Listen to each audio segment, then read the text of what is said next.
They were the towering legends of Hollywood's golden age men whose faces filled the big screen, whose presence dominated every scene, and whose charisma seemed larger than life itself. But what if I told you many of the most powerful men in classic cinema could barely see over their co-star's shoulder? Some were so short that entire film crews had to re-engineer sets, dig trenches, and invent new camera angles just to keep the truth from you. And here's the wild part, some of these actors turned their limitation into their biggest strength. This is the untold story of 12 Golden Age actors who fooled the world and the bizarre tricks Hollywood used to make them look like giants. Alan Ladd's icy stare and Shane in This Gun for Hire made him seem unshakable, but in reality, he stood only 5'6", and some swear even shorter. Paramount's answer? Pair him with 4'11" Veronica Lake, making Ladd look tall without a single camera trick. But when taller actors were on set, that's when things got strange. Director George Stevens had trenches dug for actors like Jack Palance to stand in. On other days, Ladd balanced on secret platforms, nicknamed Ladd boxes. Costumes, vertical pinstripes, pants, worn high to stretch his figure. Shoes, custom lifts that added up to 3 inches. And here's the kicker, his still, minimal acting style wasn't just artistic, it was tactical. Bigger gestures risked breaking the carefully staged illusions. In Hollywood, stillness could make you look taller. James Cagney's energy crackled like electricity. From The Public Enemy to White Heat, he felt like a human firecracker ready to explode. But in real life, just 5'5". Unlike others, Cagney didn't hide in shame. "I don't care how tall I am," he said. But Warner Bros. Cared and created the Cagney angle, a slightly low camera shot that made him seem bigger without anyone noticing. They also cast him alongside equally short actors, blocked him on stairs, and used props to his advantage. And then it got clever. Cagney's bouncing, coiled spring movement became a built-in distraction. Audiences were so locked on his unpredictable energy, they never measured him with their eyes. Oh, in the studio's bio, it inflated him to 5'9", 4 imaginary inches, gifted by publicity. Edward G. Robinson's gangster in Little Caesar could make you sweat without lifting a finger. But at 5'5", his intimidation wasn't from size, it was from strategy. Directors staged him behind desks, towering over situations even while sitting. In confrontations, he'd step into taller actors' personal space, flipping the power dynamic completely. And then it got psychological. Robinson's clipped, forceful voice made him sound like a man twice his height. John Huston said he had a voice that made him 10 feet high.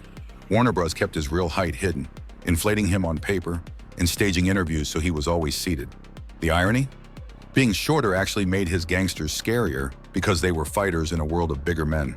At 5'2", Mickey Rooney was one of the shortest major male stars in history, yet MGM's #1 box office draw. As a teen in the Andy Hardy films, his size was an asset. But when he moved into adult roles, things got complicated. Custom shoes with 3-inch lifts appeared. Directors positioned him on platforms. Lighting designers elongated his shadow on set. And then it got funny. Rooney leaned into the difference for comedy, especially with taller actresses. His mindset? "I'm not a tall man, but I stand among giants." And for 80 years, he proved it. We think of Bogart as untouchable, Casablanca's ultimate romantic lead. But while Warner Brothers claimed 5'10", insiders say 5'6" to 5'8" was closer to reality. Once he became a leading man, the bogey box came everywhere, a portable platform to stand level with taller co-stars, especially Ingrid Bergman.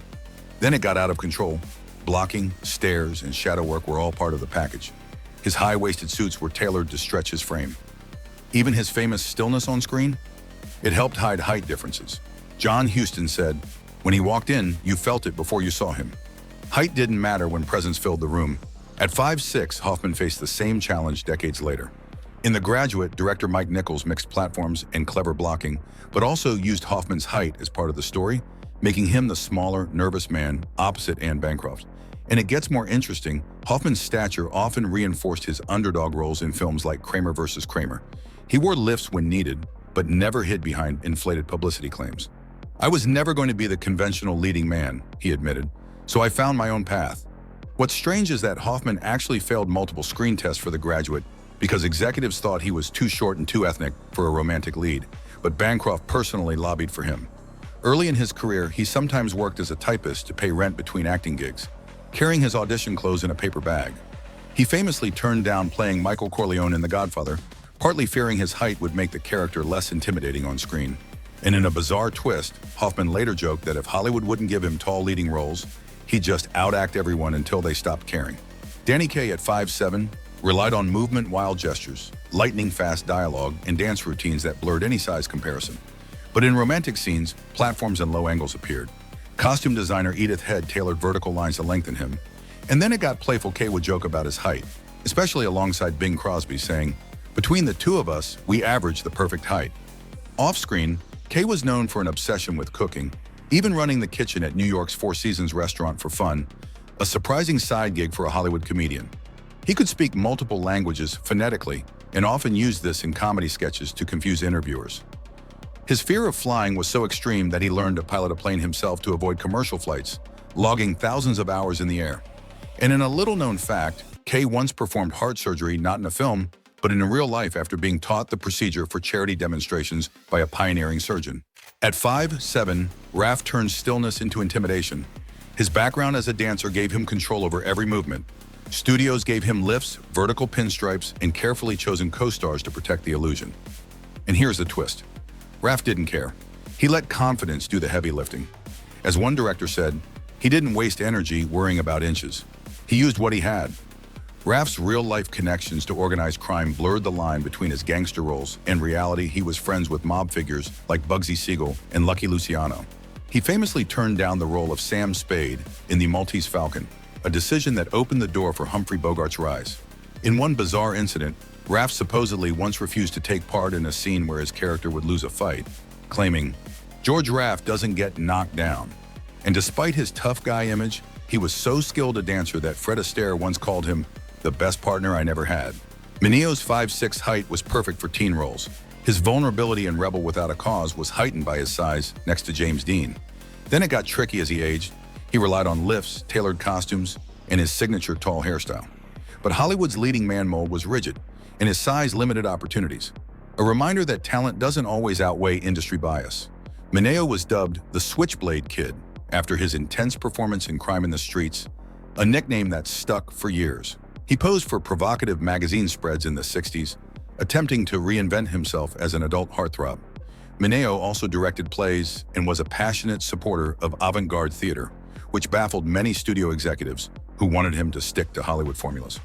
Tragically, in 1976, he was murdered outside his Los Angeles apartment, a case that initially sparked rumors of a targeted attack before police revealed it was a random robbery gone wrong. At 5'3", Davis was shorter than almost every co-star, but his voice, dancing, and humor erased that instantly. He wore elevator shoes, sported a high pompadour, and used choreography to hide height gaps. Then it got hilarious in the Rat Pack. He'd joke about it on stage, telling Dean Martin, "I may be looking up at you physically, but musically, you're looking up at me." Davis lost his left eye in a near-fatal 1954 car accident, replacing it with a glass prosthetic, yet returned to performing within weeks.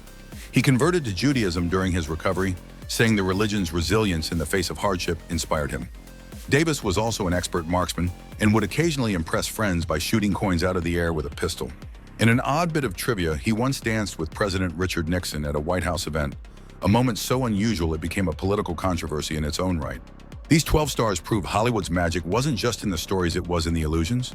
Yes, apple boxes, camera tricks, and costume tricks played their part. But the real secret? Presence. Cagney's energy, Bogart's stillness, Robinson's voice, they turned inches into an afterthought. As Cagney himself said, "It's not how tall you stand, it's how tall you stand in people's hearts." And by that measure, these men were giants.